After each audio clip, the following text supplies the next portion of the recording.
Well, thank goodness that's over, right? Election's done, dusted, put to bed. No, we're still waiting for the results of the 76th District state representative race for Springfield. That was held by Democrat Lance Yudnock for the past few terms, and now was being fought over by two women, Republican Liz Bishop and Democrat Amy Murray Briel. And the way this was done, the way this district was drawn, almost made it essential that we were going to be one of the last ones to know what's going on with a race. I'll explain. The district is so gerrymandered that in certain circumstances, it's going to be a walk for a Democrat. That's how it was drawn by a Democratic legislature. The map looks like this. Here is DeKalb. There's a part of DeKalb up here with Northern Illinois University. And then it follows Route 23 very narrowly, pretty much, down to about Ottawa. And then it turns and follows 80 into Bureau County, a little bit of that. So what you have is a J that's got a very thin stem here where not many people are. So you've got a nominally Republican part of the district here, nominally. A very Democratic part of the district up here. The district, the 76th district this time, based on population and based on ultimate control in Springfield by the Democrats, has redrawn the 76th district to be very difficult for a Republican to win. Except this year in a Republican year. And so now here we are with a county that came out very strongly for the Democrat, as expected, and then Liz Bishop's in this part of the district, and we just don't know yet. We don't know who's won. This kind of race, this is about the best the Republicans are going to get, I think, in this district, the way this district is drawn. And so Liz Bishop really, if she wants to have any kind of a claim on it, the Republicans want to have any kind of claim on the area, on the district, she's got to try to pull it out. She did an amazing job, I thought. She had the backing of the Republican sheriffs of DeKalb, the sheriffs of DeKalb, LaSalle, and Bureau counties, and the immediate past sheriffs of each of those counties because of her crime stand. Also, quite a few Republicans in that mix, too.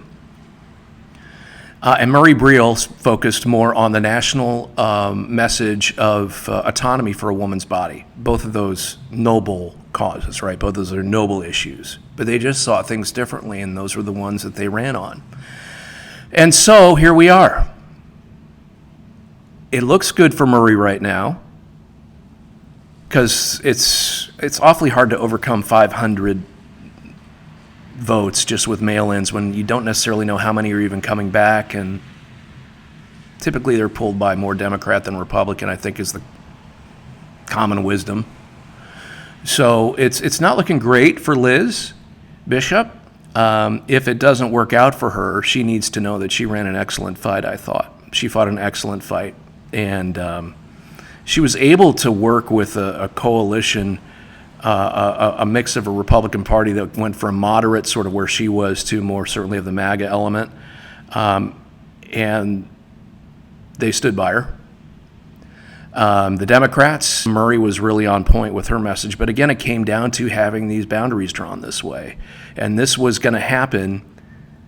This is about as close as Republicans are going to get, I think, until these lines are redrawn. I can't see the future. I don't know exactly what's going on, but unless more solid Republican votes come out of Eastern Bureau and Central LaSalle County and Northern LaSalle County, it's going to be hard for a Republican to make inroads here, and that's why elections matter. One party gets to draw the maps then for the next 10 years. That's how it is. So we'll see how that goes. Peru, I just want to say, Sherry Majak, I think you did an excellent job. All you had to do was really difficult. That's why I'm saying it almost sarcastically. You had to go get the requisite number of signatures for people then to even be able for the lawmakers to even then decide if they want to look into getting a pool.